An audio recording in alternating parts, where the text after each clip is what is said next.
आने पर एचकेआरएन है, उनका साफ तौर पे कहना है कि पहले जो ठेकेदारी प्रथा को खत्म करने की कोशिश की गई थी, अब सरकार चुकी ठेकेदार बन चुकी है। और साथ ही साथ इजराइल भेजने के मसले पर उन्होंने कहा कि इजराइल में जो हालात बने हुए हैं, ऐसी स्थिति में सरकार किस बिना पर उन्हें भेज रही है इजराइल, और क्या उनकी सुरक्षा को लेकर क्या कुछ रिस्पॉन्सिबिलिटी जो है वो सरकार के लिए?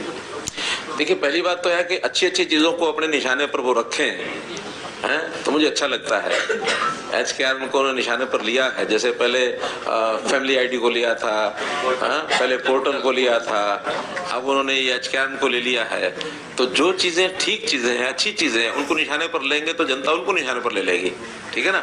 एचकेआरएन इन सब समस्याओं की निजात दिलाने के लिए हमने निगम बनाया है, और वो आज भी उसकी जो उपयोगिता है वो उनको समझ में नहीं आ रही है। आज जो लोग जो उस नौकरी को कर रहे हैं, जो आउटसोर्सिंग पर जो उनके साथ अन्याय होता था, जो उनके साथ एक प्रकार से शोषण होता था, उस सब से बच गए हैं। सबको ईपीएफ के अंतर्गत दर्ज कर लिया गया है, सबको ईएसआई का बेनिफिट मिलता है, सबको सैलरी टाइम पर मिलती है, वो जो कट लगते थे वो सब खत्म हो गए हैं, सबको निश्चित अपना पता है। हाँ, इतना ही है कि वो है ये भी आउटसोर्सिंग का ही, ये कोई पक्की नौकरी नहीं है। इसमें हमने अपनी योजनाओं में जो प्लानिंग बनाई है, पारदर्शी बनाई है, कि जो गरीब है, जो पुअर है, जिसको छोटा सा काम मिलने के बाद भी उसके परिवार का सिस्टम चल पड़ेगा, हमने प्राथमिकता उसको दी है। कि परिवार की आय 1 लाख रुपए से कम है तो उसके कोई नौजवान है तो पहले उनको दो, फिर 1.5 लाख से कम है, 180 से कम है, फिर उसको दो। दूसरा, उसमें अच्छे जो क्वालिफाइड पढ़े लिखे लोग हैं उसके हिसाब से मार्क्स हैं, उनका रैंकिंग बनता है, रैंकिंग के हिसाब से जितनी जहाँ से आवश्यकता होती है उनको दे देते हैं। ये सबको पता है कि 1 साल के बाद फिर रिन्यूअल होगा इसका, जैसे आउटसोर्सिंग में होता है, तो सारा रिन्यूअल होता है, सब हिसाब से होता है, और ठेकेदारों से उनको मुक्ति दिलाई है। ये हमने कमिट किया था, हम ठेकेदारी प्रथा में से उनको बाहर निकालेंगे। अच्छा, शुरू में जो लोग नहीं आए थे, हमने ऑप्शन दी थी, जो इसमें आना चाहे आए, नहीं तो ठेकेदार के हिसाब से जो काम कर रहा है करता रहे। जो लोग उस समय नहीं आए थे, आज उनकी सिफारिशें हैं, दबाव है कि हमको भी एचकेआरएन में डालो, हमको एचकेआरएन में डालो, तो डिमांड हो रही है। अगर ये इस प्रकार का होता तो फिर लोग डिमांड क्यों करते? और मैं कहता हूँ एक अच्छी चीज हमने शुरू की है और वो इसको टारगेट पर ले रहे हैं, तो कम से कम जिनको इनका लाभ हो रहा है वो तो सब उनके विरोध में खड़े ही हो जाएंगे। एचकेआरएन में उनके जो सिस्टम ठेकेदारी के माध्यम से जिनके जुगाड़ बैठे हुए थे, वो जुगाड़ खत्म हो गए, इसलिए उनको एचकेआरएन गलत लग रहा है। जो आप 60,000 की विशेष चर्चा में बोला था लोगों ने, 60,000 की भर्ती की बात कर रहे हैं ना, उसमें एक नया विषय जो भी हाईकोर्ट में गया, सामाजिक आर्थिक मानदंड के जो 5 अंक हैं, उसकी वजह से शायद ग्रुप सी के जो आपने उस दिन कहा था जैसी स्टे हटेगी 18 दिन में पेपर लेंगे, लेकिन वो सामाजिक आर्थिक मानदंड पे रोक लगी उन अंकों पे। जो बाकी बचे ग्रुपों के पेपर उनके बारे में अगर आपकी कोई चर्चा हुई हो ऐसी चीज से? मेरी चर्चा हुई है और उसमें यही है कि 5 अंकों पर कोई रोक नहीं लगी है। वो 5 अंकों के हिसाब से तो एचकेआरएन का जो रिजल्ट पहला टेस्ट है, क्योंकि स्टाफ सिलेक्शन कमीशन में सीईटी का 2 टेस्ट हैं ग्रुप सी के। एक पहला टेस्ट जनरल टेस्ट है, सबका एलिजिबिलिटी टेस्ट है, उसमें 5 अंकों के साथ एक सिलेक्शन हो चुकी है, 3.25 लाख लोग उसमें पास कर चुके हैं। जो सेकंड टेस्ट है उसमें 2.5 अंक उनको मिलने थे, तो सेकंड टेस्ट में उन्होंने कहा कि इस 2.5 अंक का फैसला बाद में देंगे, अभी 2.5 अंकों के छोड़ के बाकी रिजल्ट बनाकर और आप लोग अपना रिजल्ट घोषित कर सकते हैं, पेपर ले सकते हैं और बाद में रिजल्ट भी घोषित कर सकते हैं। तो 2.5 अंक जो सबसे नीचे वाले होंगे उतनों का रिजल्ट रोकना होगा, क्योंकि अगर 2.5 अंक का बेनिफिट मिलता है कि नहीं मिलता है वो कोर्ट जरा डिसीजन करेगा।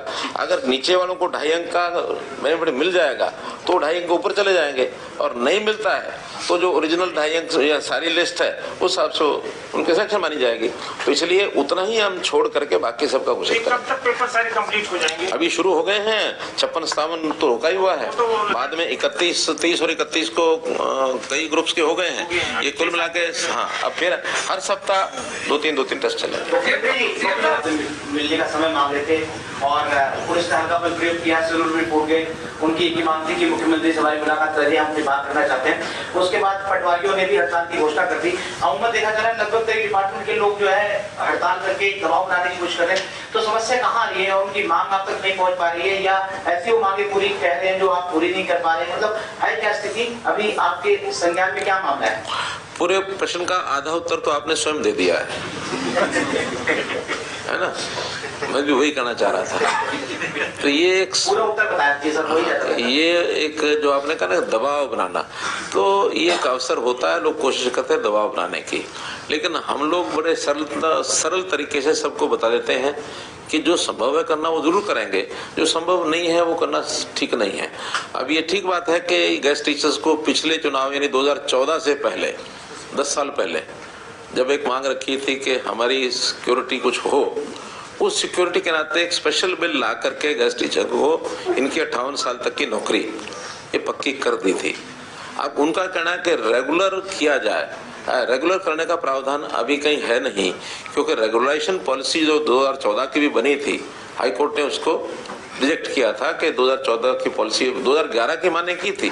2011 की पॉलिसी के हिसाब से अगर कोई रेगुलर करने की किसी की स्थिति हो, हम पहले भी किए हैं, आगे भी करेंगे, लेकिन 11 के बाद 14 को स्पेशली हाईकोर्ट ने कहा था कि आगे किसी प्रकार की कोई रेगुलेशन पॉलिसी स्टेट नहीं लाएगी, क्योंकि इसको बैक एंट्री माना गया है।